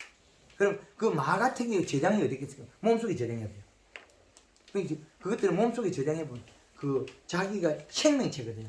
마늘, 양파, 뭐 이 도라지, 뭐 이런 것들 있지 않습니까? 이런 것들은 자기의 생명체. 배들은 시간이 가면 썩어도 괜찮은데 그래도 그것도 잘 안 썩게 돼 있어요. 올게 배 냉장고에서 로스 잘 안 나죠? 네. 안 나요. 그게. 로스가 안 나요. 저는 한 300장 있는데 네. 어제 들어가봤는데 반이 물러져 있더라고. 그게 물러졌다는 거는 중간 과정에서 질소 부족으로 인해서 자기가 힘이 없어진 것이에요. 질소 부족이. 박 대표님 제가 말씀드릴게요. 예. 저는 벼농사를 안 짓습니다. 예, 그런데 이야기를 들어본 결과 예, 이제 우리 벼농사를 지으신 분들은 이제 냉장을 해서 온도를 맞춰서 저장을 하지 않습니까? 예, 그러면 마늘 같은 것은 자연 건조를 해요. 예, 그러면 저렇게 시킨 대로 하면은 쉽게 말해서 지금 마늘을 쪼개도 쉽게 말하면 짝짝 소리가 나요. 맞습니다. 예, 쉽게 말하면 그러면은 그 냉장 탓이 아니라 그 제품 상태가 몇 프로가 염물이 들었냐 안 들었냐에 따라서 나는 배가 그러지 박 대표님 말씀을 맞습니다. 들어본 게 일리가 있고 맞다고 생각을 합니다. 맞습니다. 예. 그 해석이 정확한데 예, 쌀도 네, 쌀도 농사를 지나면 아침에 밤에는 이듬 그 다음 아침에 똑같아요. 예, 그리고 마늘 같은 경우에는 제가 5월달이나 이래 돌면서 이제 뽑아오거든요. 5월 네. 중순에 이래 뽑아서 집에 사무실에서 한번 빼먹고 놔야 돼요. 언제까지 가냐? 이듬이 2월달까지 멀쩡해요. 황금을 옮기면 마늘들은 한번 빼먹고 나놔도 이듬해 2월달까지 사무실에 두도 안 상해요. 그래야 돼. 사무실에 두면 사무실에서 양력이 2월달 되면 촉이 약간 나요. 마늘이. 4월달 되면 좀 그 수분이 부족해서 죽어요. 너무 건조하니까. 그 자연 건조는 예. 가정에 쓸 것은 일정하지 습도도 못 맞추고 온도도 못 맞추지 않습니까? 뭐 처마끝이나 이렇게 비양 매달아 놓는다 이 말이에요. 예. 그러면 그런 지금 농산물도 오래 이때 와서 봐도 멀쩡해요. 오래 간다 이 말이에요. 멀쩡해요. 예, 일부 우리 회원들이 마늘 심고 짠 것들은 뒷곁에 달아놨다가 그래요. 마늘 캘 때 되면 뿌리지. 먹다가 버려요. 예, 그리고 황금알 농법 한 것들이 안 상해요. 고구마 같은 건 영양이 제대로 된 거는 두면 이듬해 8월달까지 순이 안 나와요. 가만히 그냥 있어요. 안 움직여요. 자기 에너지로서 그냥 그대로 있어요. 식물들이 그 보관 상태에서 순이 나는 거는 촉이 나는 거는 영양이 부족해서 지금 있다가 죽으나 예, 나와서 나와 죽으나 나와 죽는 게 유리하다는 거죠. 예. 양파 같은 저장하다가 멀컹해지는 거는 이제 나와야 돼. 안 그러면 이미 거수 있어 죽고 나와 죽고. 그래서 황금알 농법 한 건 이듬해 10월달 가도 양파가 순이 안 나요. 탱탱해요. 그래서 지금 그 배 과수원 농사를 지었을 때 저장력이 떨어졌다는 소리는 연면 시비 그 품질 양상과 비료가 떨어져서 그런 거예요. 그 비료가 떨어져서 저장력이 떨어져요. 제주도 밀감 같은 거는 1월 26일 날 나올 때 가지 잘라가 집에 사무실에 갖다 놔면 썩질 않아요. 황금을 놓고 밀감 따가 떠니면 밀감 집앞에서 산다는 거예요. 안 썩어요. 좀 제주에도 이 농법을 많이 합니까? 그치. 강원도부터 제주도까지, 울릉도에서 백령도까지. 아니 벌교까지 이 교육을 하러 오셨는데 아니 벌교가 제가 늦다고 벌교가 제가 느낀 게 있어서 좀 말씀 여기가 늦어요. 벌교가 벌교가 늦어요. 제주도보다 벌교가. 작죠? 벌교가 제주도보다 작잖아요. 네, 벌교가 늦어요. 벌교 그럼 도민 좀 저기 내가 여기 마태는 거 저기 동생이 있어요. 근데 이제 귤이 매년 보면 썩어나는 게 많아요. 근데 보니까 귤이 썩어나는 게 덜하더라고요. 그래서 왜 그랬더니 황금농법이라는 내가 그런 것도 들었거든요. 그랬더니 그것도 저정력이 그게 좋아서 그렇게 월등히 예. 하나도 안 써요. 박스 사다 놓으면 배들배들 말라서 썩는지 하나도 없어요. 근데 많이 썩어 나오거든요. 귤이. 그게- 근데 썩어 나오는 게 없더라고. 그게 뭐냐면 요 비료 부족 때문에 제주도 밀감이 썩어요. 음. 제주도 노지 밀감이 비료가 없어요. 이시가 제로예요. 네. 그래서 해거리라는 거예요. 해거리 현상. 해거리요. 해거리 현상이 뭐냐면 꽃눈 분화는 이렇게 해서 봄에 시키고 도장기 나기 전에 꽃눈을 빨리 발달시켜야 돼요. 그게 요 방법이에요. 초기 연면시비. 그래서 배 올게 가오는 눈이 쏘물 거 많이 들었죠. 지금 가수원에 네. 전쟁해보니까 완전히 다르죠. 쏘물 거 많이 들어있잖아요. 그럼 올해는 배 눈이 아마 딴 해보다 쏘목쏘목이 많이 들어있을 거예요. 도장지도 키가 많이 크고 짧아지고. 그래서 꽃눈 한번 다 섞었습니다. 그래서 벌써야. 그리고 이게 일부 단점은 너무 꽃이 많이 피고 수정이 많이 된 단점이 있어요. 수정이 많이. 옆면 살포를 하게 되면 오므라지지 않습니까 잎이? 예. 그러고 나면 이게 이제 보통 우리가 보면 일주일 간격으로 한다 생각하고 이제 이렇게 하고 있는데 이게 경우에 따라서 이제 중간중간 이렇게 비가 온 경우가 있어요. 일주일 안에. 그러면 이게 이제 바로 흡수가 되다 보니까 바로 펴졌을 거 아닙니까? 예. 근데 이제 그러면 바로 영양을 갖다가 바로 연면 살포를 해줘야 되는데 그냥 그것도 그냥 이게 지나가 버려가지고 일주일 후에 한 경우가 있단 말입니다. 그럼 폐지가 끝나버려요. 끝나면 다시 오물을 원상복구가 안 되는 겁니까? 요거만 됩니다. 끝만. 아 그것만요? 끝만. 아, 요 이전까지- 힘줄이 이제 네, 굳어버리거나 뭐 굳어버리고. 이 힘줄이 자라면 멈춰버리죠. 예. 아. 끝에 약간 연한 줄이 요렇게 된다 그랬죠. 네. 요렇게 돼야 되는데 요렇게 움직여줘야 되는데 그래 더 커야 되는데 이렇게 커야 되는데 비가 많이 와버려가지고 쑥 다 크고 내가 땅이 지르가 뭐 조건이 안 되면 연면식 못했으면 이게 햇볕에서 이제 영향이 없다 생각 판단해 굳어버립니다. 그래서 비 오기 전에라도 해라 그러잖아요. 비 오고 난 뒤에 내가 못할 것 같으면 살을 쪄놔야 성장분이 남아있다. 다 자랐다고 생각하면 얘 스스로 판단을 끝내버려요. 그래서 가지에 어떤 거는 작고 굵은 크고 그렇죠. 근데 우리 황금을 놓고 배 크기가 비슷해져 버렸죠. 짠 게 없어지죠. 거의 비슷합니다. 왜 그러냐면 연면식 해수를 보면 되게 차지했다는 거예요. 왜? 잎이 태어났지 크기를 결정 안 했어요. 저희 이제 가수는 비온 다음에 바로 이렇게 연면 시비에도 가능하거든요. 비온 다음에 그 물기가 있는 상태에서도 네. 괜찮다고요? 그런 네, 식으로 바닥이 하더라고요. 연체 배수가 잘 돼가지고 작년에 그러니까 나는 이제 배가 물이 저기 있는 상 잎이 물기가 있는 상태에서 주게 되면 효과에 떨어지죠. 떨어지지 않을까 싶어서 떨어지겠죠. 마르기까지 이렇게 기다리는 경우가 있거든요. 큰일 나요. 그러지 말고 마르는 순간에 잎이 굳어버려요. 그때라도 이렇게 줘서 이게 햇빛을 보는 순간에 시 스스로 판단해가 바꾸고 있어요 이미. 영향이 들어가면 어떻게 해? 아 아이구나 그리고 또 자라고 있어요. 이 두 가지 달라요. 얼마나 골드그린 컬러가 살포하면 빠르냐면 오이밭에 살포하면 뒤에서 잎이 살이 쪄와요. 아 그래요? 그 정도 빠릅니다. 그래서 완전히 빠르기 때문에 흡수율이 빠르기 때문에 pH하고 관계 있거든요. 그래서 살이 찌면 힘줄 있잖아요. 거기부터 살이 딱 쪄와요. 그래서 이거를 이해를 못하면 제가 개발할 때 이거 개발한다고 32년 세월이 걸렸는데 하고 나니까 그거 간단한데 저도 이걸 개발하고 상당히 기뻤어요. 이 내용은 황금알랑포 최초 강의할 때 이 내용 그대로 있습니다. 그 책에 있는 4대 공식을 그려가지고 강의를 딱 해놨어요. 그때 이미 그가 2016년도에 15년도에 이 농법을 정립시켜서 학문화 시켜놨어요. 이미. 그거는 믿거나 말거나. 그때는 믿거나 말거나 학문시켜서 저는 워낙 실패를 많이 했으니까 믿어주는 사람이 없잖아요. 그래도 제가 할 길은 다 했어요. 사람들 이래 그 안내하고 황금알농법을 강의를 하겠다. 돈 버는 농사. 그래서 계속 알렸어요. 그 2016년 17, 18, 19, 20, 21 이제 만 6년 조금 지났죠. 만 6년 뭐 3개월 정도. 그 대한민국 전에 전파를 시켰잖아요. 그렇게 정말 좋은 거는 전파가 됩니다. 놀이의학에 따라서는. 그런데 좋지도 않은 걸 갖다가 알리면 가다가 자꾸 브레이크에 잡히겠죠. 그런데 황금알농법 가르쳐도 비료가 딸려서 안 되는 걸 이해를 못하는 거예요. 사과는 비료를 주지 마 그러니까 비료를 안 줘가지고 가다가 사과 색깔이 빨간색이 안 나와요. 그래서 저도 완벽하게 다 못 찾아내는 분 아직 있어요. 그래서 몇 년 전에 강의보다 지금 그 강의가 질이 더 좋아요. 그래서 작년에 그 배 처음에 배우러 왔을 때 배봉지 터진다 했거든요. 근데 우리 대표님 믿었겠습니까? 그때 배봉지 터진다 했을 때 믿었어요? 안 믿었죠?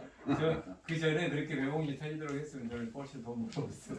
근데- 그 전에 엄청 배가 비쌌거든요. 근데 배봉지가 터진다 그러니까 작년에 내 배가 요만태고 내 실력이 배농사 한 번밖에 안 지고 온 게 2년 차인데 어떻게 내 배가 다른 사람 배다 이만해가 터지냐고 본인도 하고도 못 믿어. 그러죠. 자기 밭에서 이런 게 터지니 나고 따고 있으면서도 과연 이게 꿈이냐 생시냐 이해가 안 가. 왜? 시키는데 열심히 했을 뿐이지 이게 원리를 모르니까. 가수원의 작물은 전년도에 낙엽과 함께 뿌리가 없어요. 근데 그 배가 크면은 더 잘 팔리더라고요. 확실히 잘 팔리고 가격을 1,000원이라도 더 받을 수 그러죠. 더 있고. 당연한 거지. 소비자가. 임금이 적게 들고 네.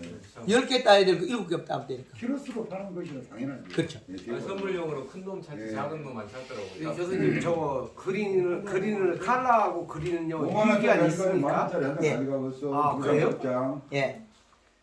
그 봄에는 그린 2번에 칼라 한번 쓰고 후반기에서는 칼라만 써라 돼 있어요. 예.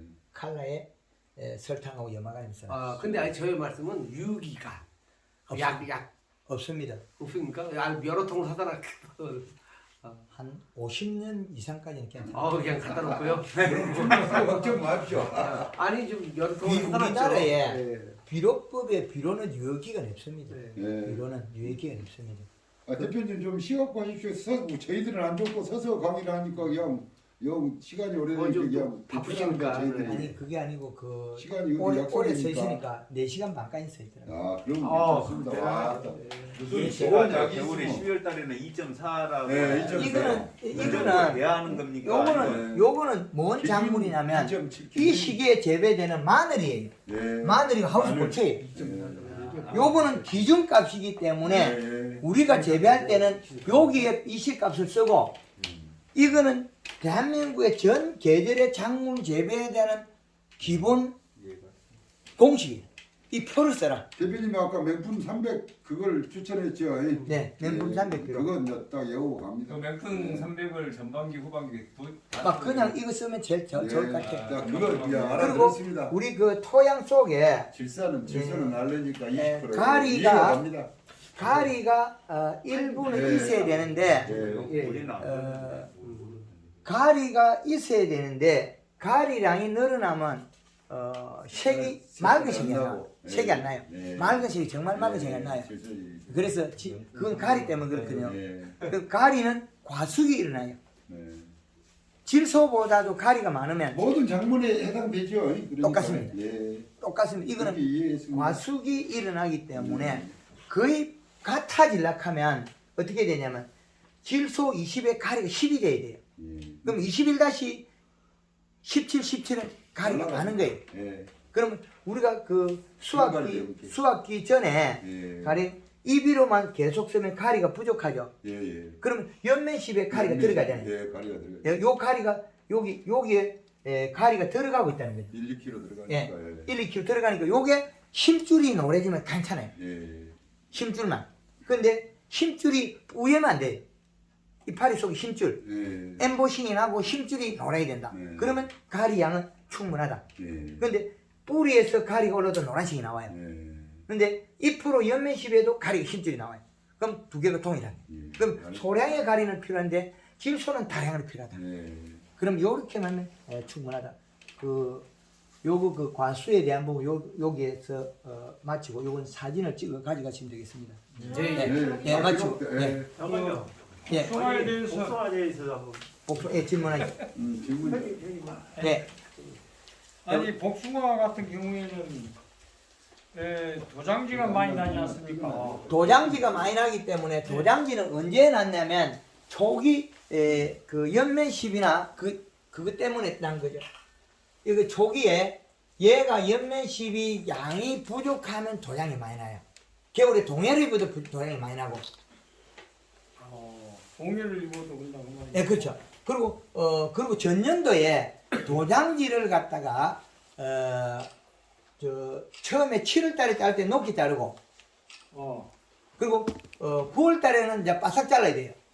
9월달에는 예. 낮게. 9월달에는 예. 그때 낮게 잘라야 되는 거지. 그때 높게 잘라놓고 겨울 전쟁할 때 자르면 그대로 도장이 나요. 도장지 자체가 체내제 영향을 축적하고 있어요. 7월달에는 8월달에 자를 때는 한 30cm나 20cm 남겨놓고 자르고 그래야 그 색인수 무명병이 안 와요. 예.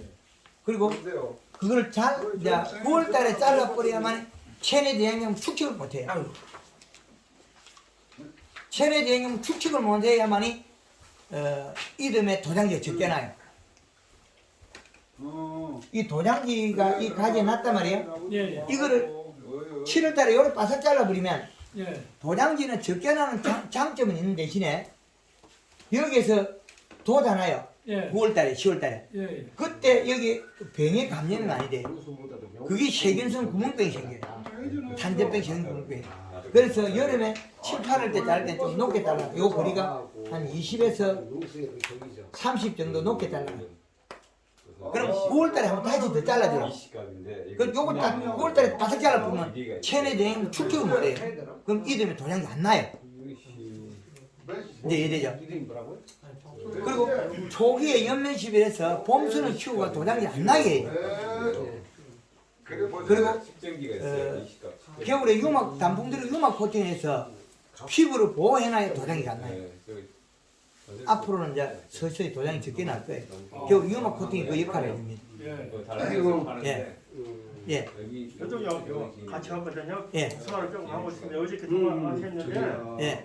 사실 저도 작년 4월부터 예매식을 했었는데 거의 지금 복숭아 한 6년 하면서 밑비를 거의 한 번도 안 줬거든요. 예. 복숭아 이제 앞에 하는 사람들이 비를 복숭아 안 줘도 된다고 밑비를 거의 안 주고 있어요. 예. 밑비를 안 주고 거의 작년도 예매식이요. 그 후에는 거름만 하고 밑비를 한 번도 안 주고 그렇게 농사를 지었어요. 예. 여기 보니까 이제 그래서 올해 지난 어저께 얘기했었는데 내가 이제 황산가리 하고 뭐 연어가리 준비해놨었는데 여기서 어떻게 해야 될지 몰라서 지금 어저께 문의드렸었는데 예. 복숭아에서도 저 같은 기준으로 그렇게 시비를 해야 돼요? 복숭아는 가리 좀 지죠. 복숭아는 예. 그 다른 종하고 조금 달라요. 복숭아는 가리 요구도 좀 높아요. 가리가요? 예. 다른 것들은 가리 요구도 그리 많이 안 높은데 복숭아는 가리 요구도 좀 높습니다.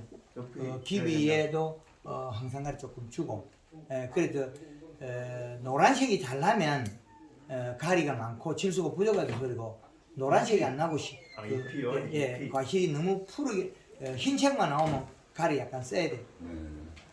가리는 노란색이 나옵니다. 약간 노란빛이. 항상 가리는 염해 가리는 동일합니다. 익은 거야 아니라 그러면 가래를 비료 복합 속에 있는 연매 시비로 21다시 정도의 복합 비료는 가리가 필요 없습니다. 가리 추비가 특별히. 가리가 특별히 추비가 필요 없어요. 21-17, 17을 우리가 비료 쓰는 것 같으면 이거는 21% 요게 질 상태로 바뀌면 14.7%밖에 안 나와요. 그럼 요 양이 더 많죠. 그래서 가리가 많기 때문에 특별히 다른 처방이 필요 없다. 가리는. 연매 시비 할 때 염화가루 살 필요 없습니까? 그건 가리 써야 되고요. 거기서 쓰고 연면시비는 가리가 들어가고 밑비료나 추비에서는 가리가 특별히 많이 필요는 없다. 그래 보시면 되겠습니다. 가리 쓰기 복숭아는 밑거름만 비료를 하고는 비료할 필요가 없겠습니까? 이 시량 맞춰야 돼요. 밑거름을 하지 말고 추비를 할 소리예요. 0.5라는 건 추비라. 밑비료 안 해도 괜찮다는 거예요. 0.5이시니까 아주 소량으로 있어야 돼요.